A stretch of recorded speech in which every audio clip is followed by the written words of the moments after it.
years ago today, this organization, and much of the world as well, was shocked by a totally unexpected tragedy. Dag Hammarskjöld, the Secretary-General, was missing on a flight to Angola in what was then northern Rhodesia. As the early morning dragged on, a mood of increasing pessimism prevailed, and all hope was lost when the remains of the Secretary-General's plane were sighted from the air. The first rescue party to reach the smoldering wreckage found only one of the passengers alive, a United Nations Field Service officer, Harold Julian, and he survived his ordeal by only a day or two. Today especially we remember Dag Hammarskjöld, his companions, and the Swedish crew of his aircraft. Hammarskjöld was accompanied on his last trip by Henrik Wishoff, his chief advisor on African affairs, a man of enormous knowledge and a veteran member of the Secretariat, Vladimir Fabry, a young and brilliant member of the legal office, Bill Ronello, the remarkable assistant who had accompanied him everywhere for 8 years as personal aide, bodyguard, driver, and in many other capacities as the situation demanded, Alice Lalande, his secretary, and a veteran of almost every United Nations field mission, and Harold Julian, Serge Barrow, and Francis Evers, field service officers who had served the United Nations in difficult situations all over the world. I well remember the August day in 1957, a little over 14 years, when I presented my credentials to Dag Hammarskjöld. I was immediately impressed by his interest in the moral and spiritual aspects of life. His knowledge of Buddhist philosophy was far from superficial, and he was interested in the affinities between the Buddhist thought and the writings of Martin Buber. I remember that I tried to straighten him out on the theory of karma in Buddhist philosophy.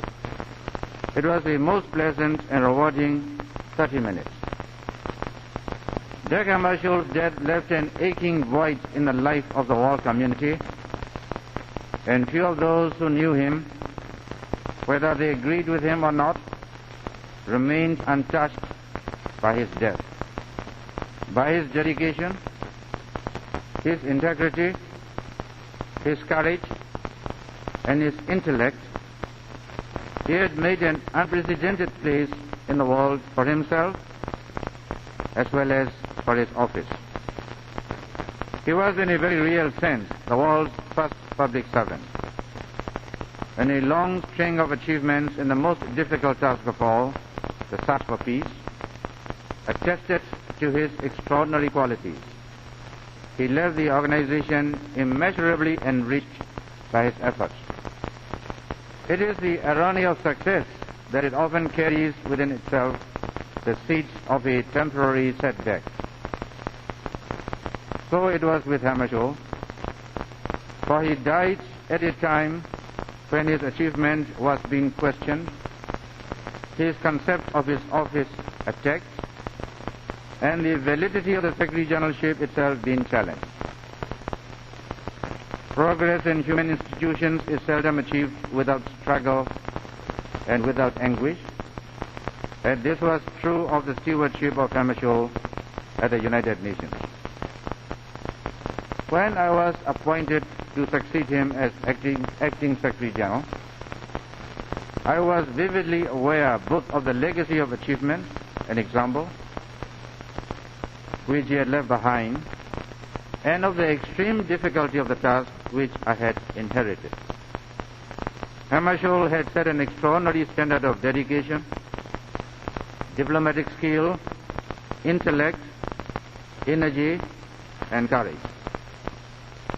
He had worked for 8 years to develop, often in novel ways, the potential of the United Nations for keeping the peace. He had developed techniques of multilateral diplomacy which had not been tried before.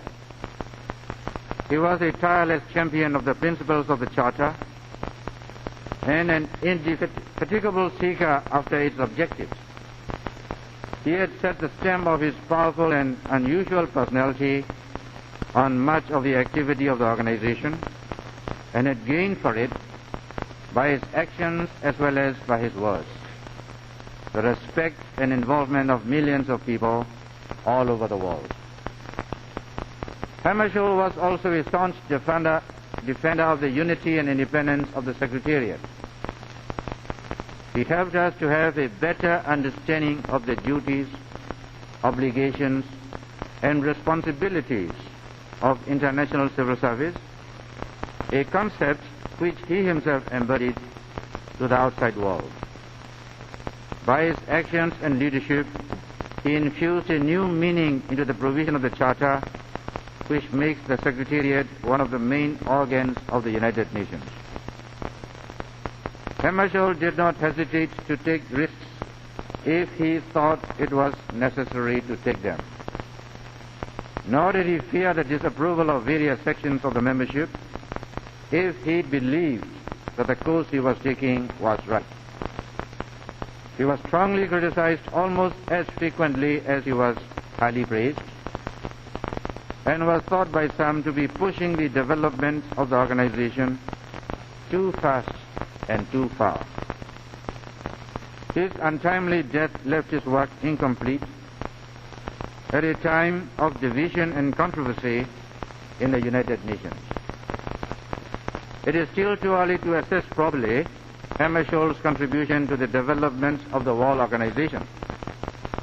A longer perspective will be necessary before it is possible to judge where he made real advances towards the system of world order and where his ideas and experiments failed.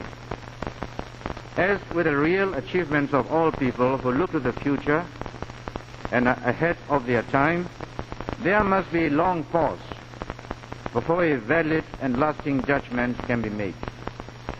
Those who knew and worked with Dag Hammarskjöld, however, myself included, can be in no doubt as to the quality and the magnificent vision of the man, his steadfast courage, his imaginativeness, his enormous skill, and his total devotion to the United Nations. These qualities are in themselves a legacy of the inestimable value to our organization, whatever may be the ultimate verdict on some of his ideas and policies. I may add that, personally, I have little doubt that the verdict of history will be, in end, be resoundingly favorable to Hammarskjöld's concept of the United Nations as a dynamic and active force in international life. In my 10 years as Secretary General, I have of course been considerably influenced by my predecessors' ideas and actions. Most of all, I have been impressed by the personal qualities which upheld him in a formidably difficult task.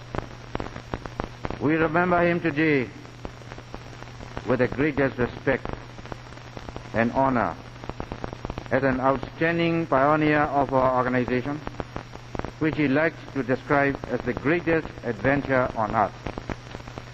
Thank you.